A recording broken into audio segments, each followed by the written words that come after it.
Permisi. Iya, Paman. Apakah ada yang ingin membeli jajan saya? Ada nih Bang Edi. Oh, Bang Edi. Ngeri Bang, cuma ngeri. Ngori. Pengen kalau malam sari. Ngeri saudaranya.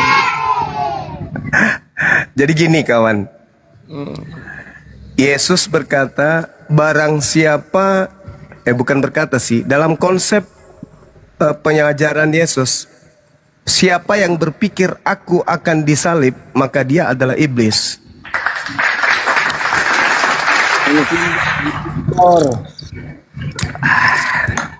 Wih, mantap sekali kopinya Bunda. Siapapun yang berpikir standar, tidak memandang bahwa Tuhan yang mengutus Yesus itu maha kuat, maha perkasa, maha dahsyat, maha penyelamat, dan hanya berpikir Yesus itu akan disalib, akan dibunuh, maka dia adalah iblis. Itu sudah dibuktikan oleh Yesus. Ketika kemudian dia dipikirkan oleh Petrus, sampai Petrus mengambil tindakan, menarik Yesus ke samping, menegur Yesus, jangan kau ke sono, lu mati konyol sebentar. Minta doa sama Tuhan lo, minta sama Bapak lo, lo tidak akan mungkin dibunuh. Perekaman ini Bang. Maka Yesus ketika menemukan muridnya berpikir seperti itu, apa kata Yesusnya? Enyahlah kau iblis tuh. Jadi siapapun, mau Petrus, mau muridnya, mau orang yang ngaku-ngaku pengikutnya, kalau berpikir Yesus disalib, maka dia adalah iblis. Itu poinnya. Sekarang Anda berpikir Yesus yang disalib nggak? Yesus disalib nggak? Iya, saya percaya Yesus disalib. Nah, berarti Anda iblis. Halo Bang Suma. Halo juga Paman. Anda iblis.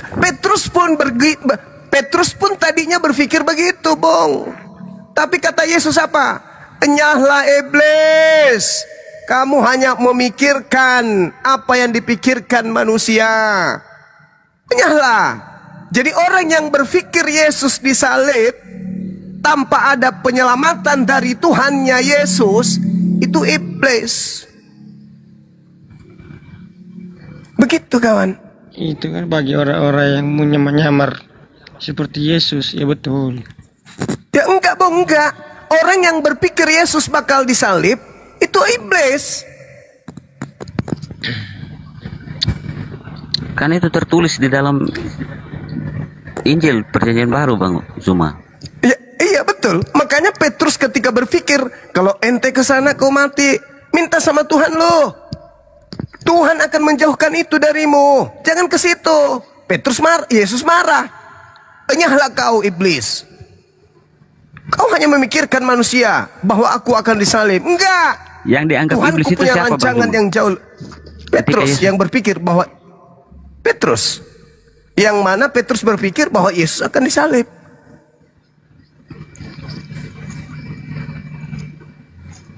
Maka Yesus berkata, enyahlah iblis. Itu tafsir Bang Suma ya?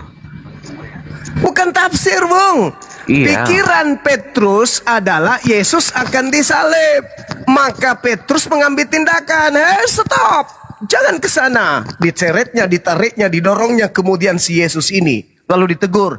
Minta doa dong sama Tuhanmu. Kau tidak akan mungkin disalib. Jangan sekali-kali engkau mau disalib. Tidak akan menimpa engkau. Apa kata Yesus? Enyahlah iblis. Engkau hanya memikirkan apa yang dipikirkan manusia. Tuhanku sudah merancang keselamatan untukku. Itu Bung. Jadi kalau Kristen hari ini berpikir Yesus disalib, ya entah iblis. Ya, boleh saya ngomong Bang Suma? Kan tadi ngomong Bang. Iya, saya ngomong sebentar boleh. Soalnya tadi saya ditendang. Betul pemahaman Bang Zuma. Saya jawab dulu bentar ya. Jadi kalau Petrus itu sudah pikirannya bimbang sama Yesus. Bimbang, ada kebimbangan. Itulah iblis tadi. Ada keraguan. Betul. Keraguan apa? Makanya Justru Yesus tidak ada bilang, ragu. Makanya Yesus bilang, nyala kau, pergi kau katanya. Karena dia ragu. Bukan. Bukan, saudara. Petrus menarik Yesus dan menegur Yesus. Tuhan, kiranya Tuhan menjauhkan hal itu. Hal itu tidak sekali-kali takkan menimpa engkau. Iya betul, takut dia ada keraguan. Betul, iya. Karena dalam pikirannya Yesus bakal disalib. Iya, Betul? memang betul disalib, betul disalib. Pemikiran Petrus bahwa Yesus akan disalib itu pemikiran setan atau bukan?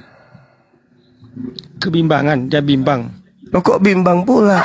Biar jelas-jelas di situ dikatakan setan kok. Enyahlah bimbang. Enggak, enyahlah iblis. Berarti itu dianggap pemikiran bahwa Yesus akan disalib itu pemikiran setan. Bang Suma. Astagfirullahaladzim. Iya. Dibukain aja ayatnya biar ditampilin. Bisa nggak? Matius 1 bang. Udah, artinya biar semua orang yang nonton tuh lihat gitu loh. Bahwa kalau memang Bang Suma menyatakan kebenaran kan semua orang percaya jadinya gitu loh. Kita bahas bersama-sama sini. Matius 16. Buka satu nomor 21. Bang. Kita bahas. Petrus aja menyangkal Yesus. Iya betul. Kenapa Petrus menyangkal Yesus? Karena yang ditangkap itu bukan Yesus. Mana sih orang-orang ini? Begini Bang Suma. Dia ragu. Bentar dulu Bang siapa Bang Edi. Jadi begini Bang Suma ya. Tadi nyala engkau iblis. Kalimat itu, kata-kata Yesus itu Bang Suma ambil dari Injil kan? Benar nggak? Dari kitab Matius Bang. Iya betul ya. Iya. Bang Suma percaya itu ucapan yang tertulis di situ. Iya, tapi kenapa dengan apa di lain sisi Bang Suma juga menolak cerita di dalam Injil itu yang menuliskan tentang riwayat Yesus disalibkan. Iya, karena di dalam kitab saudara itu ada dua Yesus di kitab saudara. Oh, bisa begitu ya, Bang? Ya, kenapa tidak? Yesus sendiri yang mengatakan itu kok. Bagaimana Bang Suma bisa membuktikan itu? Ya, Yesus sendiri mengatakan, Anda percaya nggak perkataan Yesus? Bahwa Mesias palsu akan datang mendatangi murid-muridnya. Bahwa ada orang yang berkata bertemu dengan Yesus di padang gurun, bertemu dengan Yesus di dalam bilik. Dan yang ditemui itu adalah Yesus palsu. Itu bukan berarti Yesusnya ada dua Bang, tapi yang satu asli, yang satu membawa namanya gitu loh Bang. Loh, piye toh Mas? Mengatasnamakan nama dia. Ucapan Yesus aja Anda tolak. Itu sudah membuktikan ente bukan pengikutnya. Yesus loh yang berkata, "Hei, waspadalah kepada penyesat yang datang kepadamu dengan memakai namaku." Penyesatnya pakai nama siapa? Yesus. Ya itu pintar. Berarti Yesus palsu. Berarti si penyesat ini bernama Yesus. Dan itu terangkum di dalam kitab ente. Tapi ada juga yang bawa-bawa nama Yesus loh. Gitu loh. Memakai-makai nama dia, bawa-bawa ajaran dia gitu loh. Tapi kan kita gak tahu. Tapi siapa yang bertemu dengan murid Yesus itu siapa? Zaman sekarang kan susah untuk kita menuduh orang. Bukan berbicara zaman sekarang, itu berbicara masa zaman muridnya Yesus. Kalau kita hanya menuduh-nuduh, kita itu bukan gitu loh maksudnya. Bukan menuduh, saudaraku, jangan sombong terhadap kebenaran. Kematian ente sudah semakin dekat. Ente masuk ke kubur, tak ada kesempatan lagi untuk bertobat. Yesus berkata, waspadalah kepada penyesat yang datang kepada kamu. Penyesat itu datang kepada murid Yesus, yaitu kepada Petrus. Loh, kok jadi lucu ente ini? Ya, lanjut Pak, lanjut Pak. Ngeri. Ya.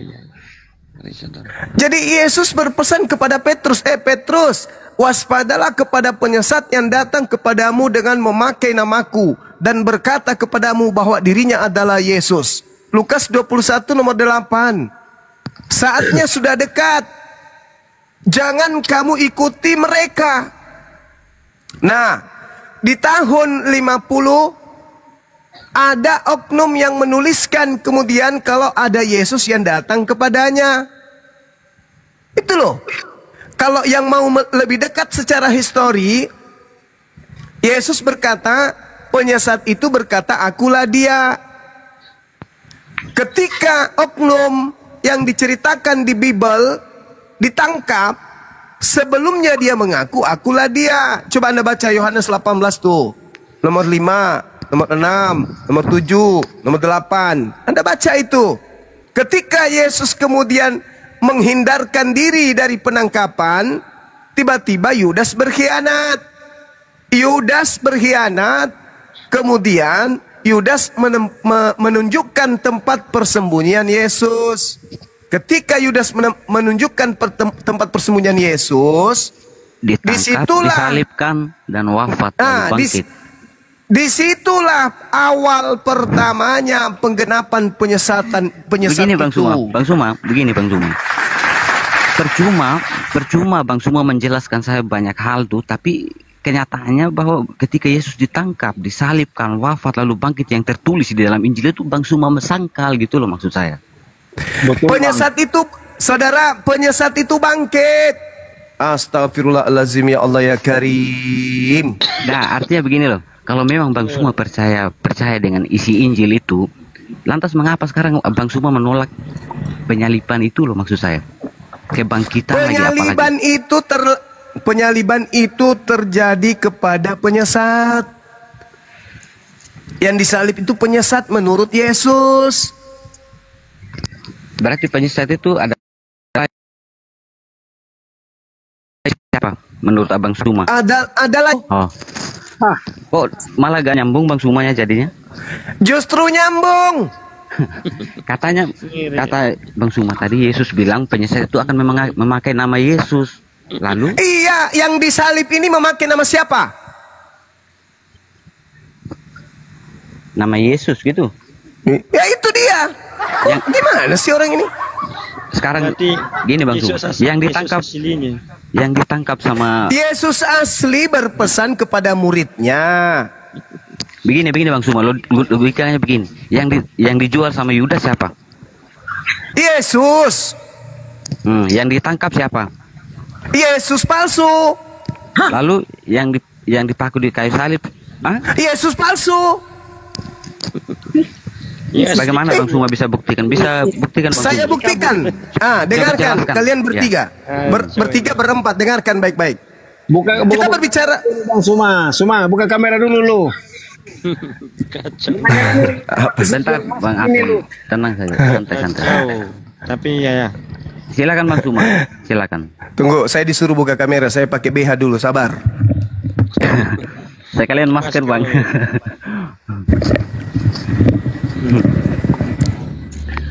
Nah ya, sabar ya. Enggak. Ngeri memang ya kalau salah memahami ya. Salah memahami, Anda yang tidak mau paham. Iya. Cuma itu aja pesan saya satu. Jangan berpesan, Anda masih ada kesempatan untuk bertobat. Yang berpesan dulu. Tidak begini loh, karena jadi Bang Suma sendiri, Bang Suma kontradiksi dengan pikiran Bang Suma. Mana tadi yang minta saya buka kamera mana? Pergi. Udah. Bung. Ya. Dengarkan saya, Bung. Ketika Yesus menjadi guru, dia guru bagi siapa? Itu dulu. Guru bagi siapa gitu? Ya. Kalau guru itu harus menjadi seorang pengajar, berarti kalau menjadi seorang guru itu bagi siapa saja yang bisa dia ajari itu. Nah inilah rusaknya otak kalian. Karena kalian tidak bisa mendudukkan perkara pada tempatnya. Guru itu lo mengajar loh, Bang Suma. Yesus pernah mengajarkan. Dengar dulu, dengar. Yesus pernah mengajarkan jika kamu berdoa, dia pernah mengajarkan doa Bapa kami. Bang Suma. Itulah kalau berdoa yang saya tanya, Bung. Muridnya di situ siapa? Bang Suma kalau sembahyang berdoa Bapa kami enggak? Itu kan ajaran Yesus dalam Injil. Gimana ini teman-teman? Pasiennya kayak gini kali pasiennya. Gak nyambung. Maksudnya gitu loh. Yesus itu guru. Yesus itu guru. Iya, Murid-muridnya itu orang Yahudi. Iya. Iya betul. Lalu? Betul. Nah, Yesusnya berpesan kepada muridnya bahwa ada penyesat yang akan datang kepada muridnya itu dengan memakai namanya Yesus dan berkata, akulah dia. Begini Bang Suma ya. Dalilnya mana? Dalilnya mana? Gini, dengar dulu sebentar supaya kita jangan ini ya. Yesus itu ibaratkan pohon dan kita adalah buah-buahnya. Jadi Anda itu bukan buah, Mama Anda itu bukan buah dari pengajaran Yesus. Anda itu buah dari pengajaran Yesus palsu. Yesus muridnya itu buahnya itu Bani Israel. Betul ya. Tapi kan Astagfirullahaladzim, ya Allah. betul bilang Bang Jumat dari Israel. Saya betul. Jadi kita maksudnya gini, iman kita ini tumbuh dari pendengaran dan penglihatan. Ketika kita tahu dari Bani Israel, ya namanya kebenaran dari sana ya kita ikuti. Bisa juga. Kenapa nggak ikuti dari Yesusnya? Kan iman kita ini Bang dari pendengaran dan penglihatan. Di situ dia tumbuh. Iya, kenapa nggak ikuti? Kalau begitu kenapa nggak dengar Yesus?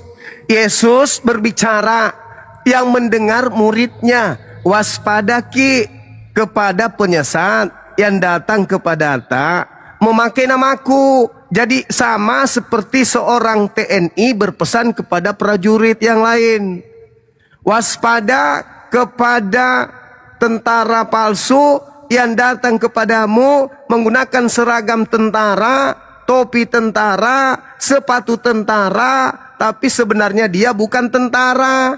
Begitu datang kemudian yang dinubuatkan itu betul-betul tampilannya seperti tentara, tapi bukan tentara.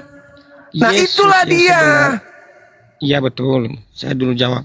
Yesus yang sebenarnya tidak ada buktinya bahwasanya Yesus yang sebenarnya itu di mana dia posisinya sekarang. Makanya selalu diimani Yesus yang palsu yang Bang bilang Bang Zuma. Buktikan dulu mana Yesus yang kemana Yesus yang sebenarnya itu, kemana dia? Apakah dia Yesus yang asli itu diangkat oleh Tuhan ke langit. Iya. Setelah Yesus yang asli diangkat Tuhan ke langit, muncul Yesus palsu. Itulah yang disalib.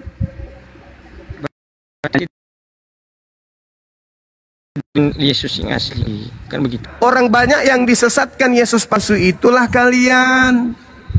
Iya, saya ikuti terus analisis pemikiran abang. Ya betul, berarti Yesus yang asli sudah terangkat ke langit, berarti datang Yesus palsu, kan begitu. Ya, itulah Yesus. Betul. Pertanyaan saya, kenapa Yesus yang asli tadi pertama, kenapa tidak itu yang diikuti orang-orang semua? Kenapa yang terakhir? Pertanyaan saya begitu. Yesus mengatakan kalau ente tidak waspada, Anda akan mengikuti yang palsu. Sebab yang palsu ini akan banyak menyesatkan orang. Jadi kalian harus waspada. Orang banyak yang disesatkan itulah kalian.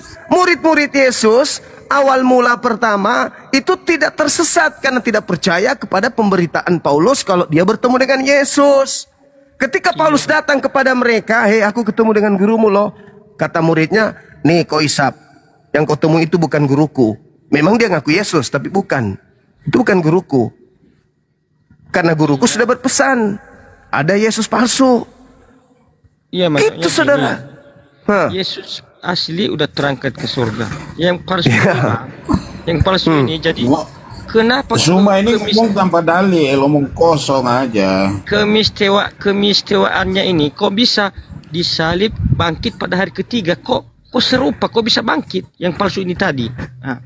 Karena itu tanda untuk angkatan jahat. Dengarkan Matius 12 nomor 38. Ketika datang orang Farisi meminta kepada Yesus, Guru, berikanlah tanda kepada kami. Ini angkatan jahat nih. Apa kata Yesus?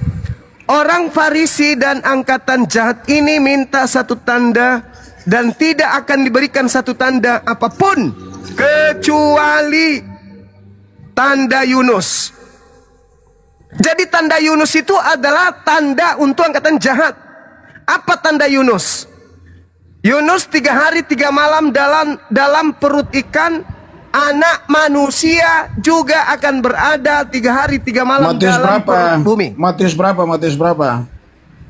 Udah nggak tahu, bentak lagi. Matius 12 nomor 38 sampai nomor 40. Murid kok nggak sopan kali sama gurunya. Betul, Jadi Bang, gitu. ada Yunus Berarti ini kita simpulkan pada sesi ini. Kesimpulannya, menurut saya, tanda bangkit hari ketiga adalah tanda untuk angkatan jahat. Setuju nggak? Angkatan jahat. Loh, makanya baca dalil. Setuju nggak? Maaf tadi terputus saya. Setuju nggak kalau kebangkitan hari ketiga adalah tanda untuk angkatan jahat? Setuju nggak? Ya, kalau saya, Bang, tidak setuju juga kalau untuk buat jahat. Ya, berarti Anda membantah Yesus.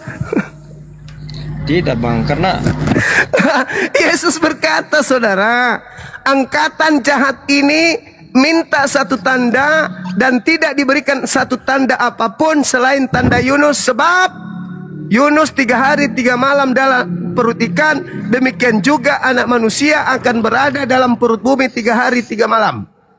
kalau kejahatan, Berarti kalau cuma 3 hari, berarti pada hari ketiga bangkit. Nah, itu tanda untuk angkatan siapa menurut Yesus? Jawab. kalau iblis, kalau setan itu tidak mau dia seperti itu, Bang. Kalau iblis tidak mau dia merendahkan diri, tidak mau dia kalah seperti itu, Bang. Mati. Tapi dia menang, dia menang.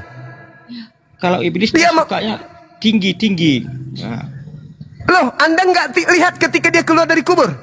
Kepadaku telah diberi kuasa baik di surga maupun di langit.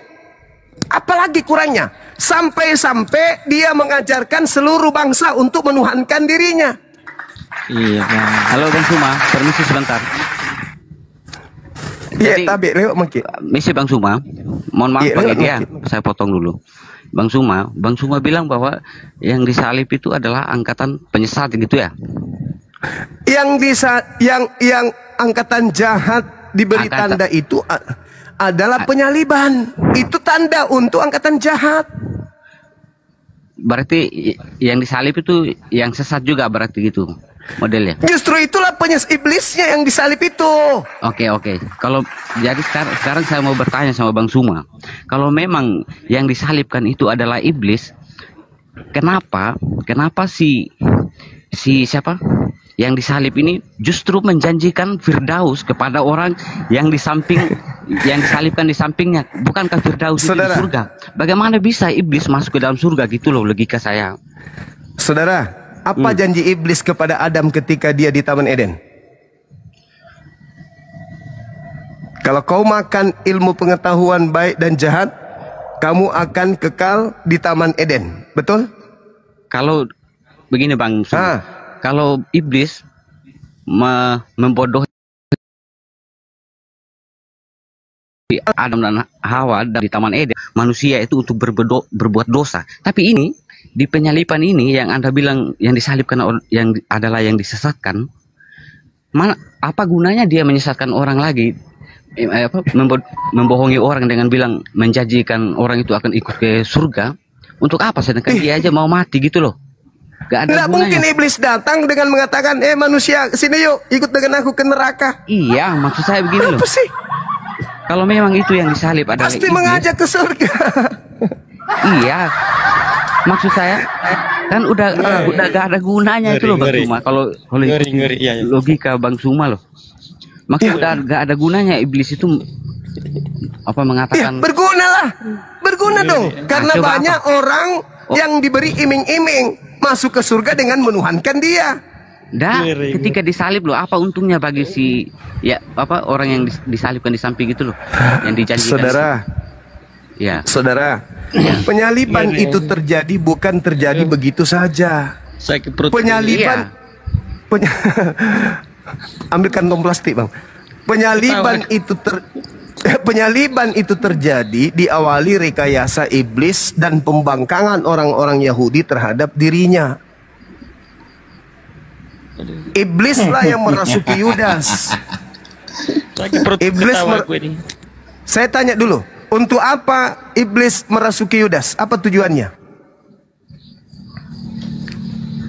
Menurut abang kan mungkin tahu sedikit. Menurut abang? Iya, tujuannya supaya Yesus disalib.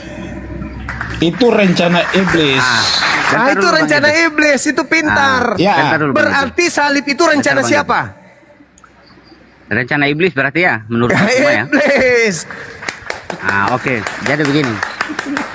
Berarti kalau yang disalib itu adalah Yesus yang asli, berarti iblis berhasil. Nah, yang disalib itu Yesus. Iya, berhasil katanya. Sedangkan Yesus mengatakan di dalam Yohanes 12 nomor 30, iblis tidak akan sedikit pun iblis tidak berkuasa atas diriku, kata Yesus. Iya bang, boleh. Silakan. Jadi ketika iblis menginginkan penyaliban, berkuasa nggak iblis menyalibkan Yesus? Berkuasa. Ya bisa. Kok berkuasa pula? Apa namanya? Yesus mengatakan iblis tidak berkuasa kepadaku sedikit pun. Iya, lanjut. Berarti yang disalibkan ini bukan Yesus. Oke. Boleh saya minta waktu Bang Suma? Ya silakan, kalau ada yang mau kasih. Jadi begini, mungkin pemahaman Bang Suma kan hanya sebatas sampai ke penyaliban itu. Ketika Yesus mati, udah sampai situ aja, mungkin kayak gitu ya. Tapi sekarang, ya saya lanjut dulu sedikit ya. Silakan. Jadi kalau dalam Kristen itu kan masih adalah cerita lanjutannya, modelnya seperti itu. Ketika disalib, Yesus kan dikuburkan dulu. Setelah 3 hari masih ada ceritanya bangkit. Nah, bangkit inilah sebenarnya kuasa Yesus itu muncul gitu loh modelnya. Kalau dia tidak punya kuasa bang, bagaimana bisa dia bangkit dari mengalahkan maut itu model. Ya Allah ya Karim. Cerita Yesus disalib itu sudah dinubuatkan dari Abraham. Astagfirullah, tambah parah lagi. Ketika waktu Abraham mengkorbankan anaknya, dulu omong Tuhan Allah melarang. Jangan bicara nubuat dulu. Nanti yang akan ganti anak muda, anak manusia. Itu Yesus yang datang itu. Itu kan Oyong kepala. Itu maunya Anda, karena Anda penyembah Kristus. Bukan maunya saya. Itu cerita yang tertulis. Karena Alkitab itu diberceritakan sejarah, bukan seperti Al-Quran. Iya. Imani saja bang, imani saja. Sekarang anak tunggal Abraham itu dikurbankan itu untuk apa? Untuk menunjukkan bahwa dia mengasihi Bapa. Yes, Abraham anaknya mau dikurbankan itu Allah menguji Abraham betapa kesetiaan dia kepada Allah. Untuk ujian, bukan untuk tebus dosa. Iya. Tidak ada hubungannya dengan penyaliban. Terlalu jauh ente. Apa hubungannya coba? Iblis. Inilah orang Arab. Apa hubungannya? Tidak cocok dengan orang Israel. Makanya perang terus. Apa hubungannya? Tidak ada hubungannya. Sekarang kita berbicara tentang ini perang di dalam kamar apa perang di mana ini bang? Ini yang kita bahas tentang penyesat. Yesusnya berkata kepada Bani Israel muridnya, waspadalah kepada penyesat yang datang kepadamu dengan memakai namaku. Penyesat itu memakai nama siapa? Nama Yesus. Nggak ada penyesat di situ. Aduh, robe otak. Nah, inilah kalau anak setan. Balik nanya abang, balik nanya aku.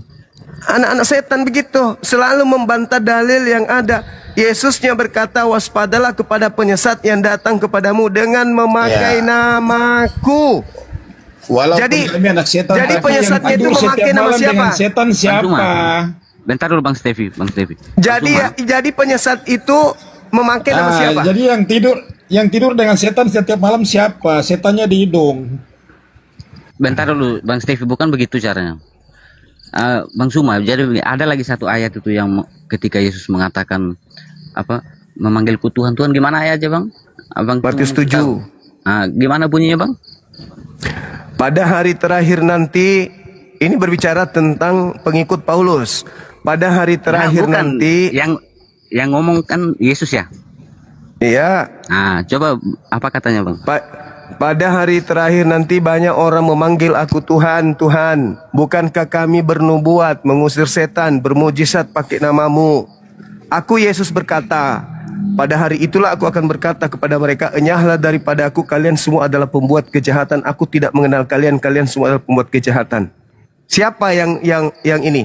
Yang memanggil Yesus Tuhan, bernubuat, mengusir setan pakai nama Yesus, siapa? Penyembah Kristus kan? Kalian kan?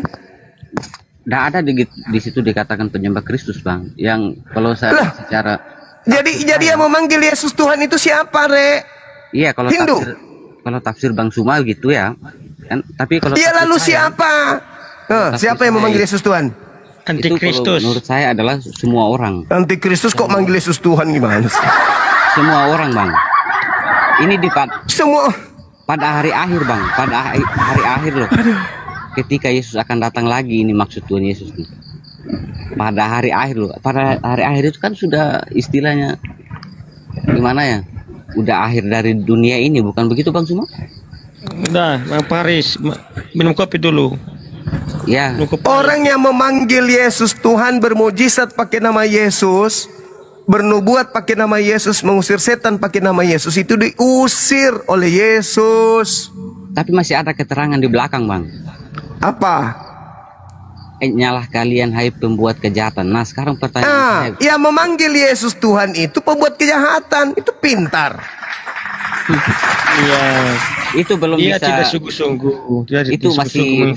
Bagaimana lagi nggak sungguh-sungguh? Kalau hanya sekedar.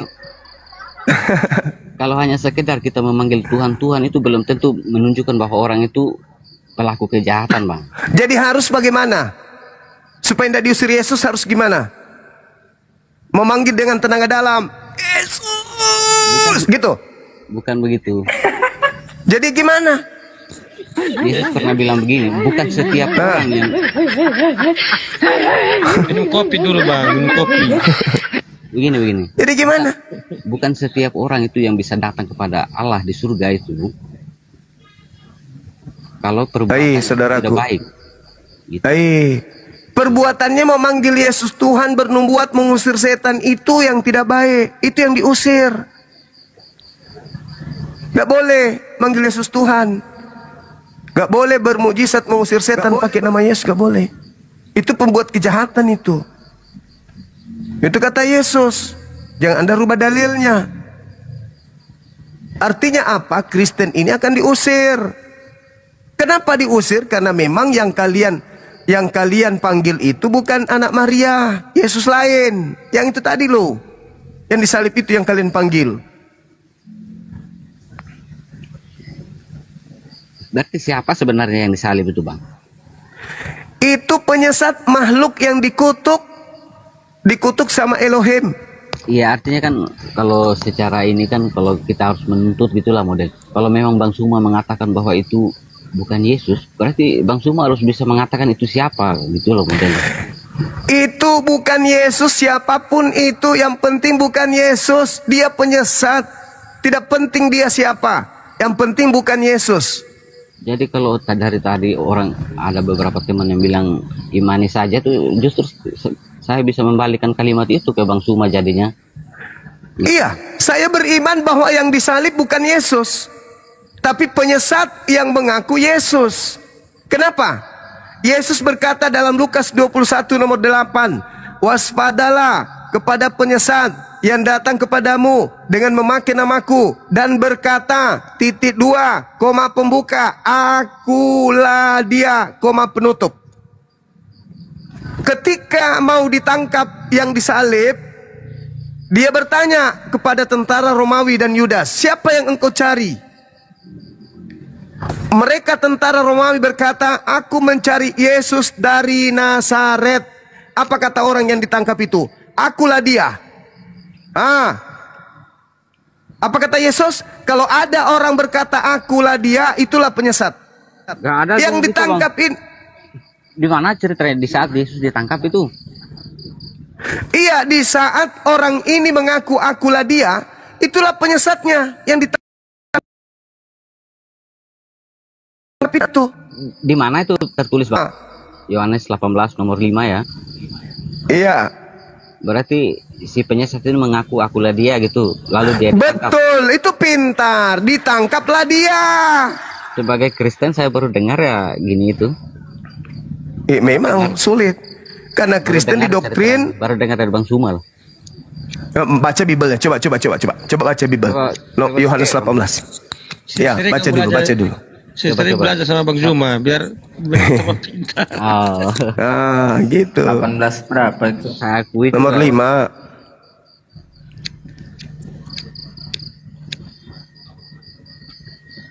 Saya agak bawa ini.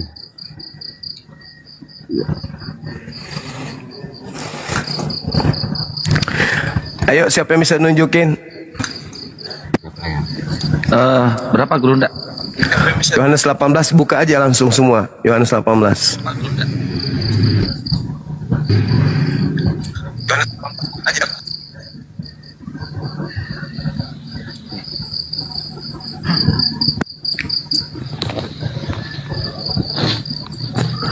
Jawab mereka, Yesus dari Nazaret katanya kepada mereka, akulah dia. Yudas yang mengkhianati dia berdiri juga di situ bersama-sama mereka. Perikopnya ya muncul kan gitu ya. Itu coba lihat. Mana? Boleh saya yang baca? Yohanes, baca. Setelah Yesus mengatakan semuanya itu, keluarlah ia dari situ bersama dengan murid-muridnya. Berarti yang keluarnya Yesus ya? Ya, menurut narasi di situ ya. Iya. Bersama dengan murid-murid, dan mereka pergi ke seberang sungai Kidron. Di situ ada suatu taman, dan ia masuk ke taman itu bersama dengan murid-muridnya. Yudas yang mengkhianati Yesus, berarti Yudas juga ikut di sana. Yang mengkhianati Yesus tahu juga tempat itu karena Yesus sering berkumpul di situ dengan murid-muridnya. Maka datanglah Yudas juga ke situ dengan sepasukan prajurit. Berarti Yudas ngajak prajurit nih dan penjaga-penjaga Bait Allah yang disuruh oleh imam-imam kepala dan orang-orang Farisi, lengkap dengan lentera, suluh dan senjata. Maka Yesus yang tahu semua yang akan menimpa dirinya maju ke depan dan berkata kepada mereka, siapakah yang kamu cari? Gak kelihatan semua, Bang. Jawab mereka, Yesus dari Nazaret. Akulah. Kata gak kelihatan semua, Bang. Coba. Akulah dia. Katanya kepada mereka, akulah dia. Yudas. Iya, berarti yang mengatakan akulah dia itu Yesus ya. Yesus berarti yang mengatakan itu sendiri, Bang. Dari tadi kan yang ngomong Yesus, berarti yang menjawab itu Yesus. Kok bisa jadi orang lain sih, Bang? Saudaraku, itu catatan yang sudah dikumpulkan oleh penulis Yohanes. Pahami itu dulu. Sebentar ini dulu. Cerita. Bentar dulu, Bang Suma. Bang Suma yang mengatakan tadi bahwa yang mengatakan akulah dia itu adalah penyesat, bukan Yesus. Tapi buktinya di situ tadi yang mengatakan akulah dia itu Yesus sendiri loh. Yesusnya mengatakan penyesat itu memakai nama siapa? Akulah dia. Yang dinarasikan yang Anda sebutkan tadi, yang tadi berkata akulah dia itu siapa menurut Anda? Yesus yang bicara tadi itu. Dia mengaku bahwa dialah Yesus dari Nazaret itu. Gitu. Menurut Anda itu adalah Yesus. Tetapi menurut Yesus, jangan menurut saya. Menurut Yesus, penyesat itu memakai namaku dan berkata, akulah dia. Itu berarti kejadian sebelum penangkapan ya? Sebelum yang tadi. Nah, sekarang yang menyusun cerita tadi ini siapa? Yang menyusun cerita tadi, jangan dibesarkan, Bang. Yang menyusun cerita ini tadi siapa?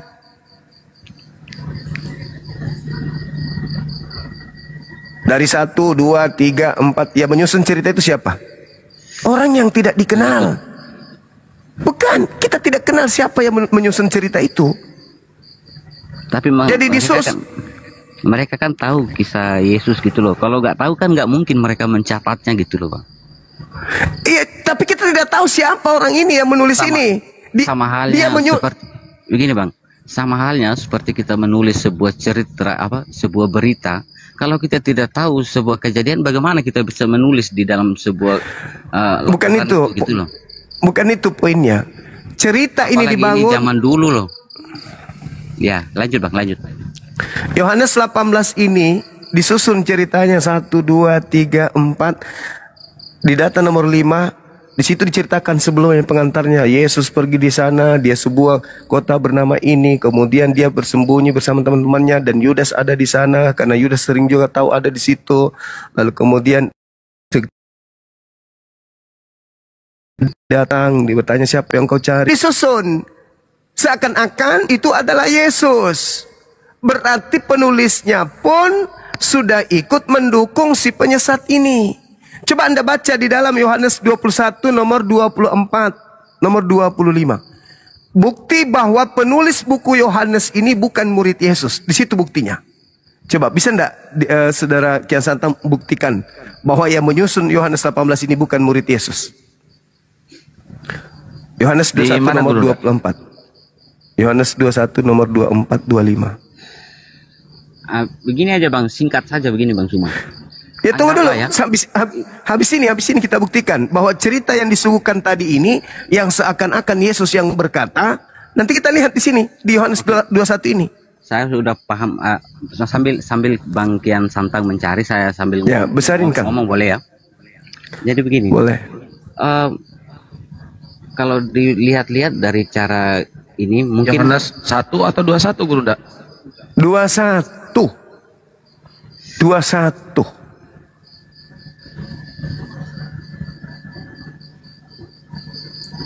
Jadi sambil saya ngomong ya Bang ya. Jadi meskipun Abang Suma saat ini mengatakan bahwa Bang Suma tidak percaya dengan keempat penulis, meskipun seperti itu ya kesimpulannya, bahwa Bang Suma nggak percaya keempat penulis itu, justru itu melahirkan pertanyaan baru dari saya Bang Suma. Kalau memang bukan dari sumber itu Bang Suma mendapatkan informasi, apalagi dalam keimanan Bang Suma percaya tentang, ya kalau mohon maaf saya bicara ini ya, kalau Isa itu memang sama dengan Yesus, lantas kalau memang itu sama, artinya data dari mana sih sebenarnya yang Bang Suma dapatkan untuk bisa mengimani Yesus itu sebagai nabi? Sedangkan dalam Kristen juga tuh Yesus itu juga adalah nabi sekaligus gitu.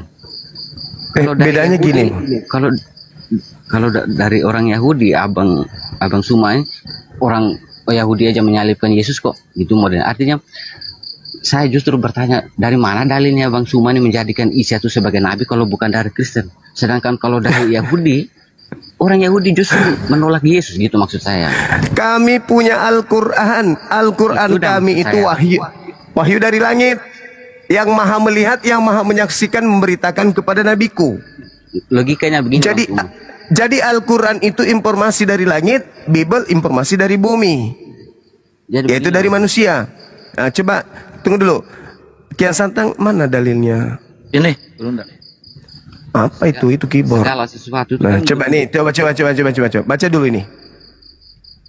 Dialah murid yang memberi kesaksian semua ini, tentang semuanya ini, dan yang telah menuliskannya, dan kita tahu bahwa kesaksiannya itu benar. Ini penulis buku Yohanes menceritakan dialah murid. Dia tidak mengatakan akulah murid, tetapi dialah murid. Berarti pengarang buku Yohanes ini bukan murid Yesus. Saya ulang lagi. Dialah murid yang memberi kesaksian tentang semuanya ini, dan yang telah menuliskannya, dan kita tahu bahwa kesaksiannya itu benar. Kalau penulisnya nih Yohanes murid Yesus, dia katakan begini, akulah murid yang memberi kesaksian semuanya ini, dan yang telah menulis, dan aku telah menuliskannya, dan kalian tahu bahwa kesaksianku adalah benar. Itu kalau yang menulis itu murid Yesus, Yohanes. Ini bukti bahwa penulis Yohanes yang menyusun cerita itu tadi menginginkan seakan-akan akulah dia itu adalah Yesus.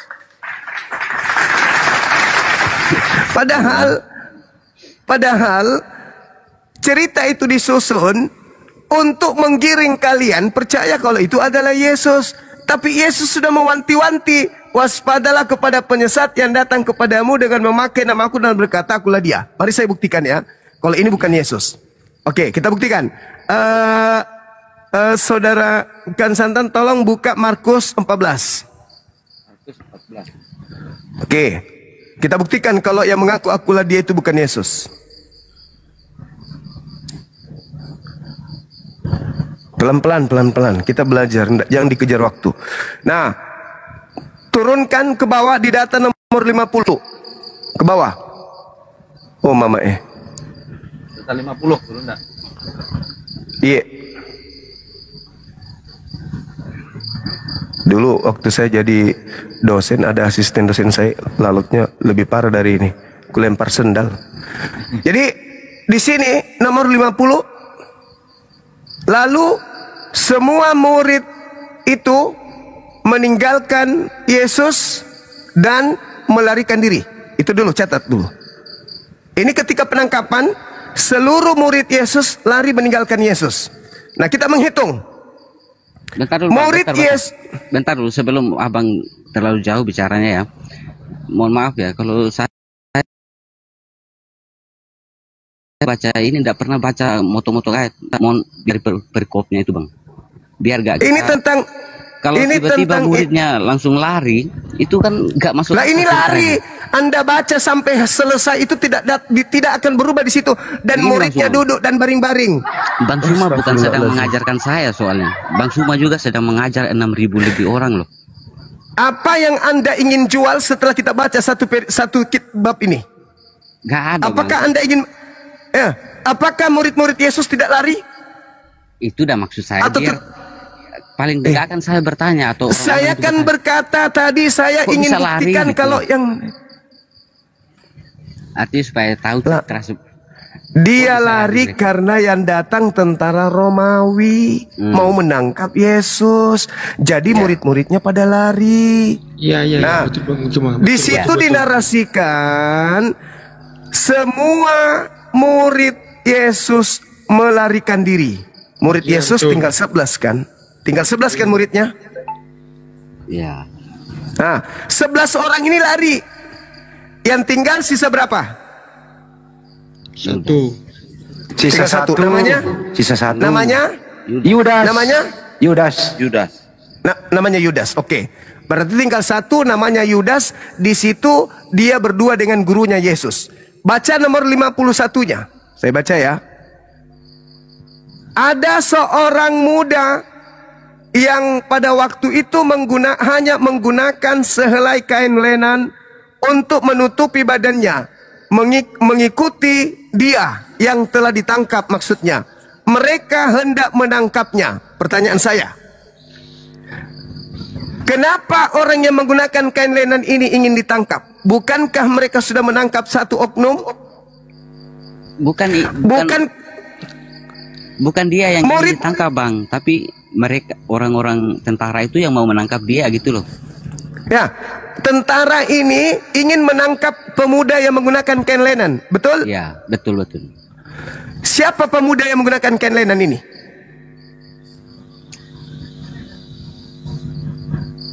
Bukankah seluruh murid sudah kabur? Yang menggunakan kain lenan siapa? Ini orang yang mau mengikuti Yesus bang sebenarnya. Nah, orang yang mengikuti Yesus siapa ini? Yang mengikuti Yesus? Yudas tadi. Orang baru bang. Yudas tidak mungkin mau dikejar. Yudas sudah menjadi Yudas sudah timnya. Yudas sudah ada di timnya kan? Iya. Ini yang menggunakan kain lenan yang mau ditangkap siapa? Dan apa alasannya mau ditangkap? Bukankah tujuan mereka hanya satu, yaitu Yesus? Kalau Yesus sudah ditangkap, mau 1000 orang menggunakan kain lenan EGP, ini yang diperintahkan untuk ditangkap adalah Yesus. Pertanyaannya, kenapa mereka ingin menangkap orang yang menggunakan kain lenan? Mau tahu jawabannya? Karena begini bang, karena yang orang Yahudi waktu itu tahu kan bahwa Yesus kan punya murid-murid. Yesus sering mengajar gitu kan. Murid sudah pada lari. Seluruh Itulah. tadi Anda baca. Semua murid. Pemuda ini ingin ditangkap mungkin karena mereka berpikir bahwa dia juga adalah murid dari Yesus, makanya hendak ditangkap. Memang ada berapa yang ingin ditangkap? Memang ada berapa yang ingin ditangkap? Kan di situ gak ada bilang mau nangkap 11 bang, gak ada. Enggak, yang mau ditangkap berapa orang memang? Cuma Yesus kan sebenarnya. Yang ditangkap siapa? Sudah ditangkap Harusnya kan? kan Yesus, karena yang dijual. Nah, kenapa kan mau Yesus. kejar lagi yang satu? Gimana? Kenapa mau dikejar lagi yang menggunakan kain lenan ini? Iya karena Kan sudah ditangkap. Belum bang. Mau tahu jawabannya? Belum ditangkap dia bang. Loh, katanya ditangkap, sudah ditangkap yang satu. Lalu di belakang dia ada seorang Buddha berjalan. Udah ditangkap ini nih, udah ditangkap, udah diseret satunya. Coba baca lagi bang, supaya jangan saya aja yang keliru. Coba baca lagi. Oke. Apa itu? Ada seorang muda yang pada waktu itu hanya memakai sehelai kain lenan untuk menutup badannya, mengikuti yang ditangkap.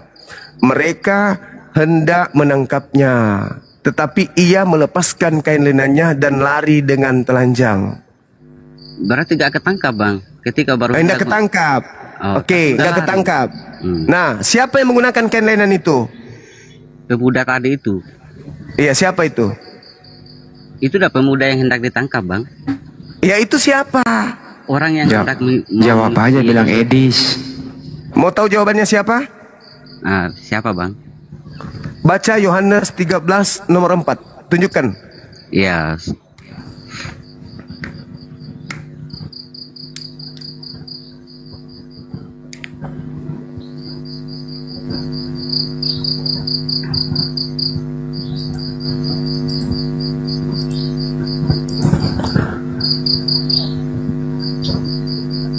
Nah, muncul. Lalu bangunlah Yesus dan mengambil sehelai kain lenan dan mengikatkannya. Ya. Siapa yang menggunakan kain lenan? Yesus. Yang melepaskan kain lenan siapa?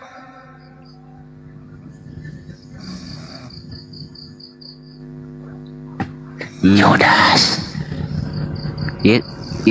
Berarti yang ditangkap tadi adalah akulah dia, yang lari melepaskan kain lenan adalah Yesus. Dah selesai. Enggak ada bang. Bentar dulu. Kembali ke ayat yang tadi tuh. Yang memakai kain masih ini terekam mungkin nih sama orang-orang biar dicek lagi. Iya. Itu tadi yang menggunakan kain lenan tadi siapa? Itu yang mau mengikuti Yesus kan? Yang mengaku akulah dia kan? Yang ditangkap adalah yang mengaku akulah dia. Bukan, tapi itu Yesus itu bang, bukan orang lain. Kalau Yesus yang ditangkap itu, kenapa kejar yang menggunakan kain lenan, Cak Ayu? Kembali ke ayat yang tadi bang siapa? Bang siapa tadi? Yang mana? Ayat yang mana? Data yang mana? Yang tadi ketika mengikuti dia lalu kabur si itu yang pemilik kain lenan. Itulah Yesus. Yesus yang kabur. Baca lagi bang, baca lagi biar gak ini ya. Masih silakan. Anda tunjukkan yang mana. Silakan. Tadi loh, saudara, baru hendak ditangkap. Yang mau mengikuti Yesus udah kabur dia kan? Kabur. Nah, nggak ditangkap kan? Lalu Bang Suma tunjukkan ayat yang baru kan ke saya. Iya, karena yang menggunakan kain lenan itu sebelum perjamuan terakhir hanya Yesus. Loh, tapi kan yang kabur itu tadi Yesus apa bukan? Yesus. Lah, piye? Gak ada di sana Yesus yang kabur, bro. Tapi menggunakan kain lenan siapa? Ini apa namanya? Ngeri, saudara. Mana modelnya? Ayo, Siapa yang menggunakan kain lenan? Bom. Coba buka ayat yang terakhir tadi. Ya silakan. Maksud Bang Sukma sebenarnya bagaimana dengan ketika Yesus menanggalkan jubahnya itu? Ketika Anda kehilangan sendal, orang-orang melihat bahwa yang datang ke teras Anda mengambil sendal itu menggunakan kain lenan. Polisi akan mencari tuh jejaknya. Hei teman-teman, semalam yang menggunakan kain lenan siapa? Bom. Di zaman sekarang Bang Sukma salah besar. Hampir sekarang udah banyak perusahaan bisa menciptakan lebih dari satu produk yang sama gitu loh. Bagaimana bisa kamu cuma hanya mencari satu orang, tapi kamu menuduh orang banyak gitu loh. Kalau begitu tolong tunjukkan siapa selain Yesus yang menggunakan kain lenan. Kasih dalil. Kalau ada. Ya abang berarti saya salah. Abang tadi yang menunjukkan itu kan, yang kabur itu satu. Tapi di ayat lain. Iya. Nah, Yesus yang menggunakan kain lenan. Ada nggak orang lain menggunakan kain lenan selain Yesus? Oke, sekarang saya ikuti dulu ini maksud Bang Sukma. Ya, harus. Coba lanjutkan. Kalau Anda mau sehat harus. Ya lanjutkan. Itulah yang kemudian yang rasional. Karena Yesus berkata begini di dalam Yohanes 14 nomor 30. Kata dia, iblis tidak kuasa sedikit pun atas diriku. Ketika ada upaya penangkapan terhadap Yesus yang diprakarsai oleh iblis, kata Yesus tidak berhasil. Inilah yang saya ngotot tadi di Matius 16 nomor 21, 22, 23. Enyahlah iblis, engkau adalah satu batu sandungan kepadaku. Sebab engkau memikirkan apa yang dipikirkan manusia, engkau tidak memikirkan apa yang dipikirkan oleh Tuhan. Tuhan, ketika orang-orang Roma berkongko-kongko dengan orang Yahudi ingin menangkap Yesus, ternyata salah tangkap. Yesusnya lolos, Tuhan yang meloloskan dia. Jadi yang disalib adalah penggantinya, yang keluar dari kubur adalah penggantinya, yang mengaku akulah dia. Makanya pengikutnya beleng-beleng. Karena yang diikuti bukan Yesus asli. Makanya mereka ibadahnya minggu, makanan-makanan yang diharamkan, tidak bersunat, menyembah kepada Kristus.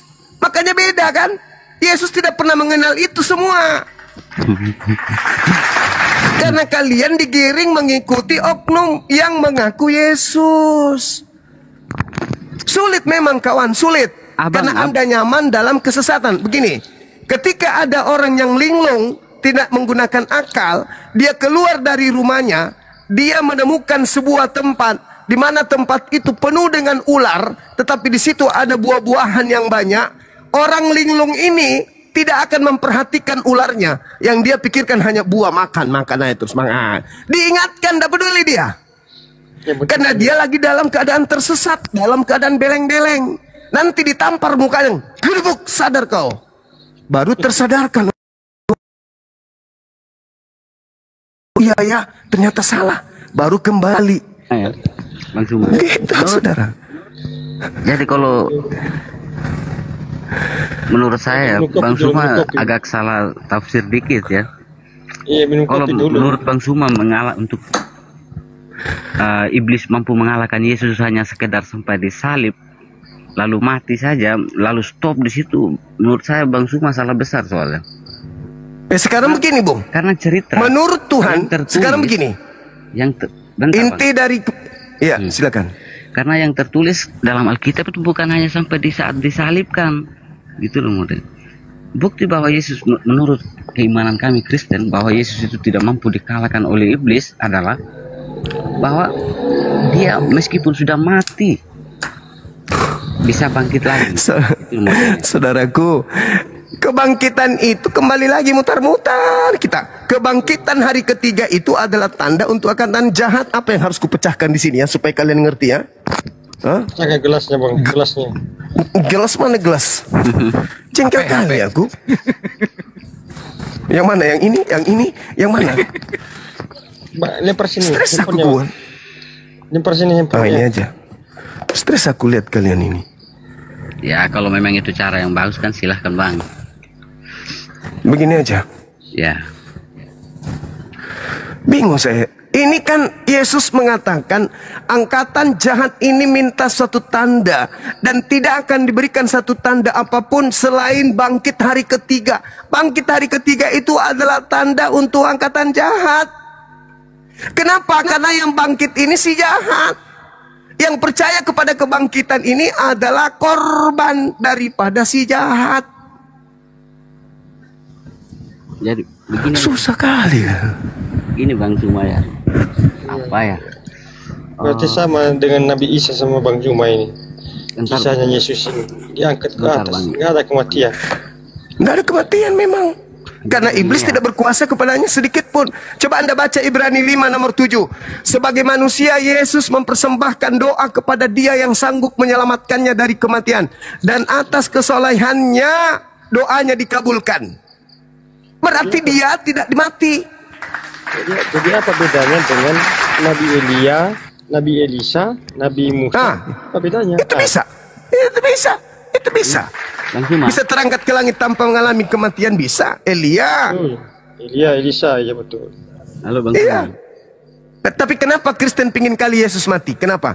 Karena pengaruh Kristus itu tadi. Setelah Kristus keluar dari kubur, sini. Dosa lu sudah dengan aku mati loh. Hole. Bang Zuma aja udah Enak salah ngomong itu.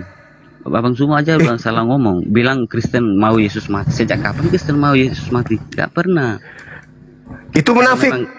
Tapi karena memang kejadian Itu munafik namanya. Itu munafik. Sekarang saya tanya sama saudara. Iya. Jujur. Demi keselamatan saudara, Yesus rela Anda rela Yesus mati atau Anda tidak rela?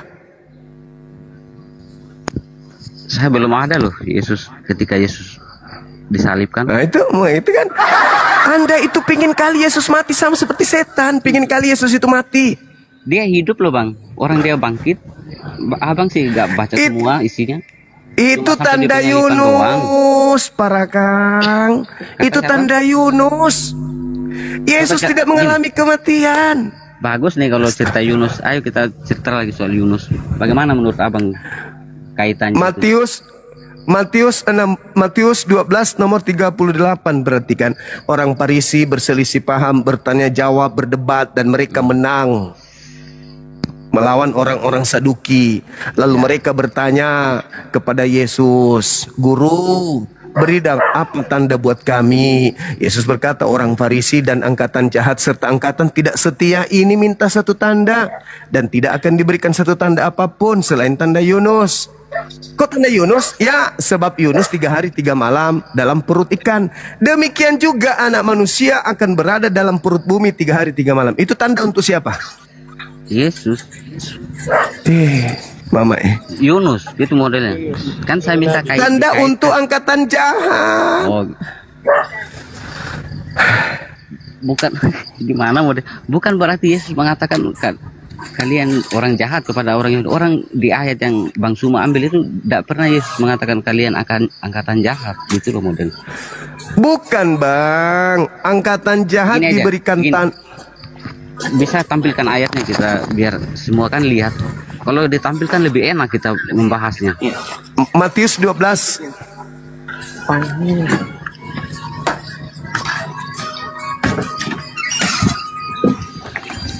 Matius 12 nomor 38.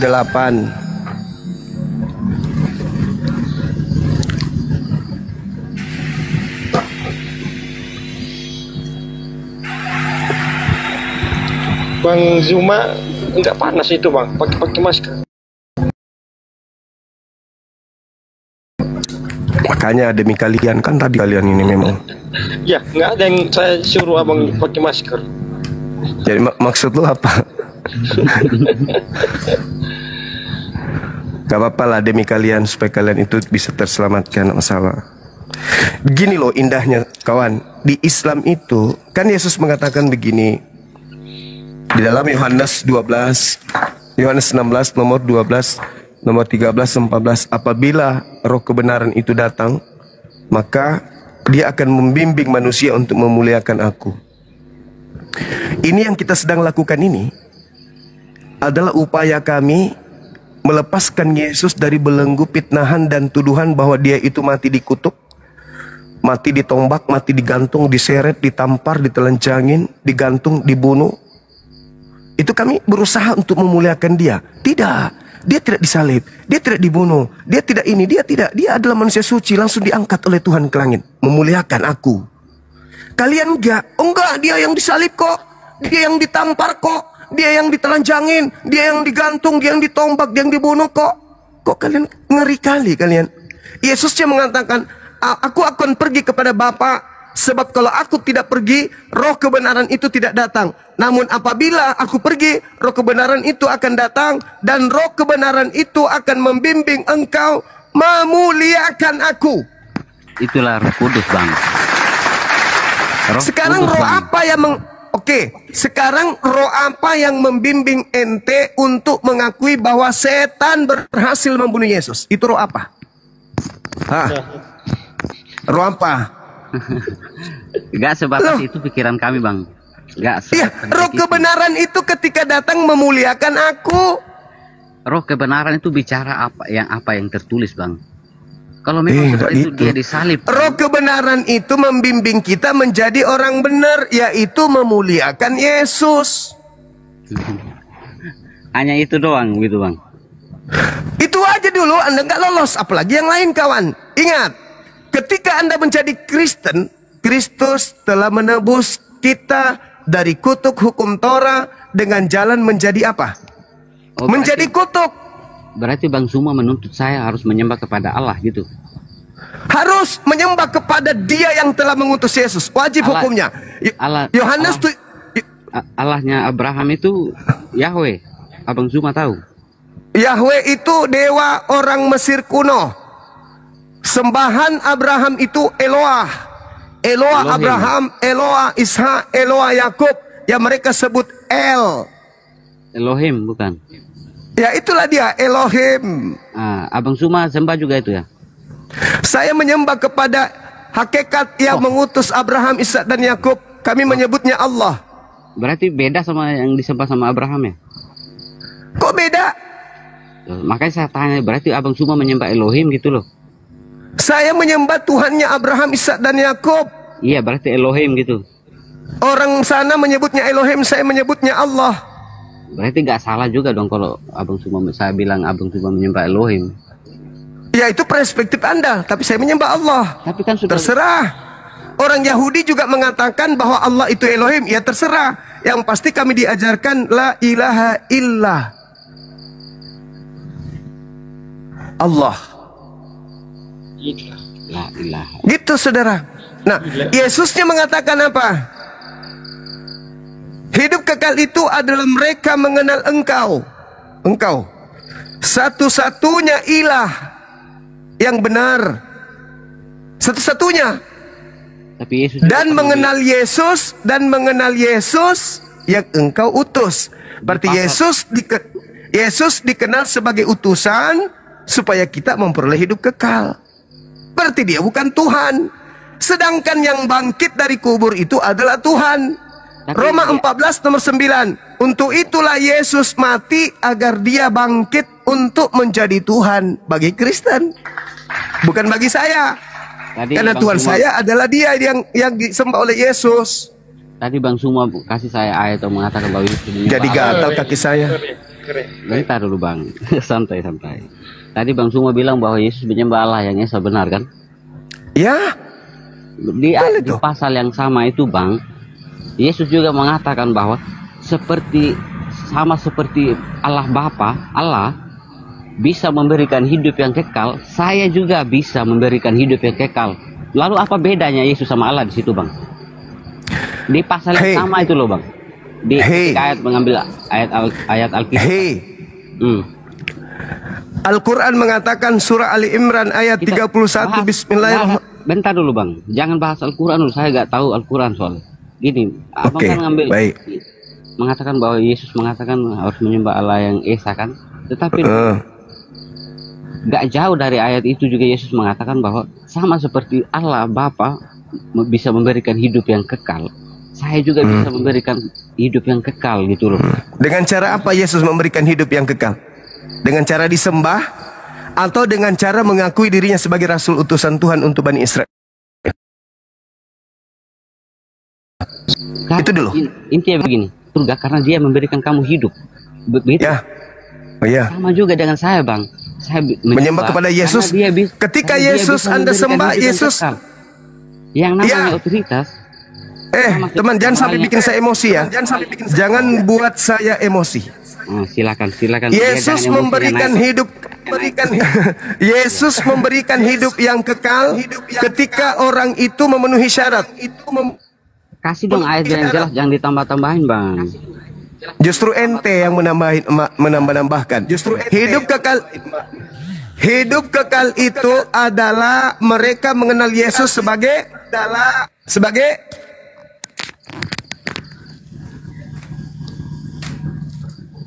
yang engkau utus.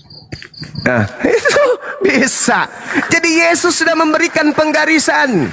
Engkau akan hidup kekal bila mana engkau menerima aku sebagai utusan. Itu. Sementara kamu salah pemahaman. Oh, Yesus ternyata bisa memberikan hidup kekal. Sembah deh. Tidak begitu, Bonyok. Tetapi Yesus memberikan